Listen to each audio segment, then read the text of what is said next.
दोस्तों कल्पना कीजिए, एक छोटा सा कमरा, चारों तरफ जड़ी बूटियों की गंध, एक आदमी रात के अंधेरी में दीपक जलाकर कुछ मिला रहा है। बाहर लोग उसका मजाक उड़ा रहे हैं, ये आदमी पागल है, इसकी दवाइयाँ नकली है, इतनी जल्दी कोई दवा असर नहीं कर सकती।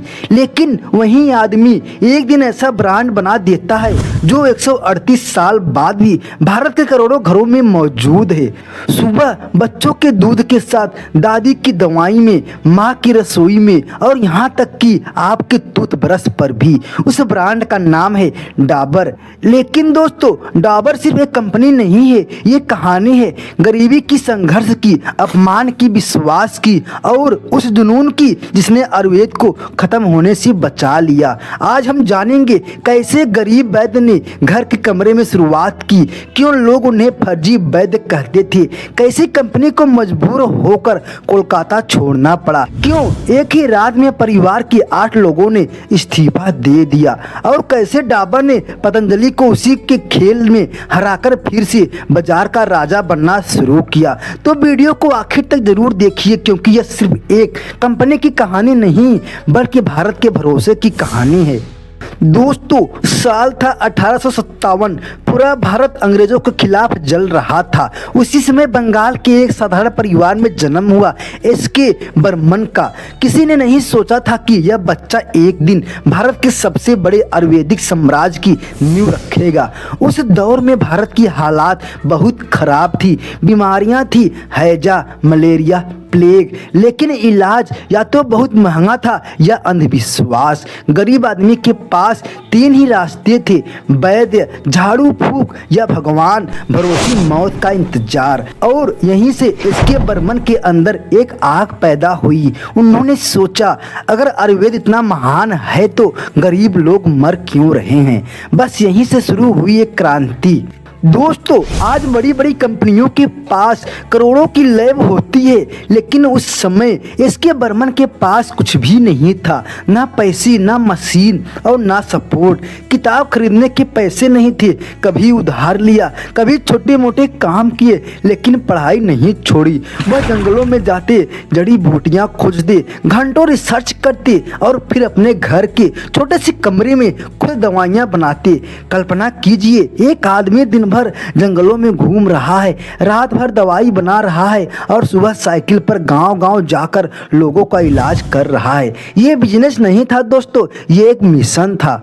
दोस्तों, अब कहानी यहाँ से दिलचस्प हो जाती है। उस दौर की ज़्यादातर आयुर्वेदिक दवाइयाँ धीरे धीरे असर करती थी, लेकिन इसके बर्मन की दवाइयाँ बहुत जल्दी असर दिखाती थी। लोग डर गए, उन्हें लगा इतनी जल्दी कोई दवा ठीक कैसे कर सकती है। और फिर लोगों ने उन्हें कहना शुरू कर दिया, फर्जी वैद्य, जादू टोना करता है, कुछ मिलावट करता होगा। सोचिए दोस्तों, जिस आदमी ने लोगों की जान बचाने के लिए जिंदगी लगा दी, उसी को लोग नकली कह रहे थे।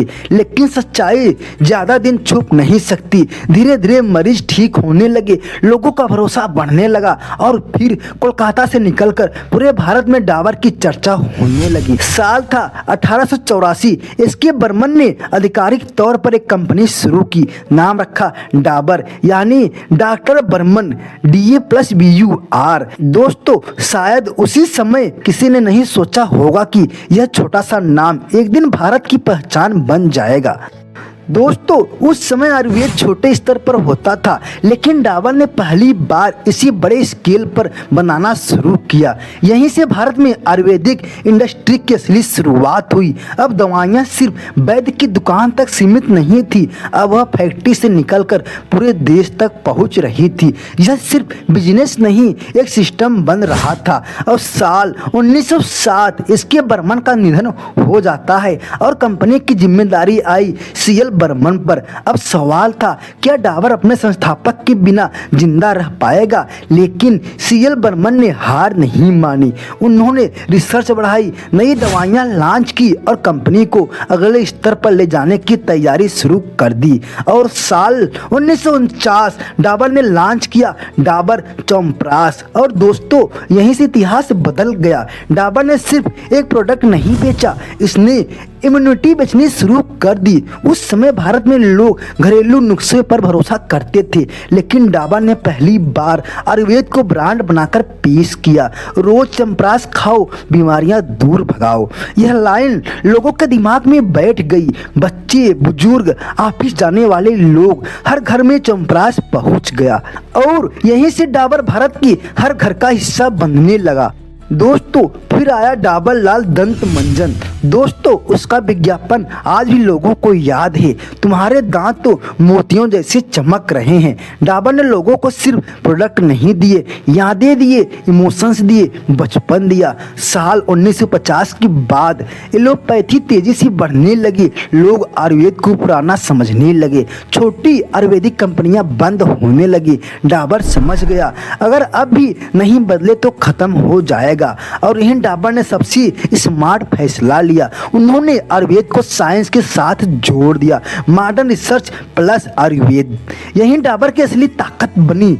दोस्तों, साल 1960 का दशक, पश्चिम बंगाल में हिंसा बढ़ रही थी। हड़ताल, अपहरण, व्यापारियों पर हमले, पूरा माहौल डर से भर चुका था।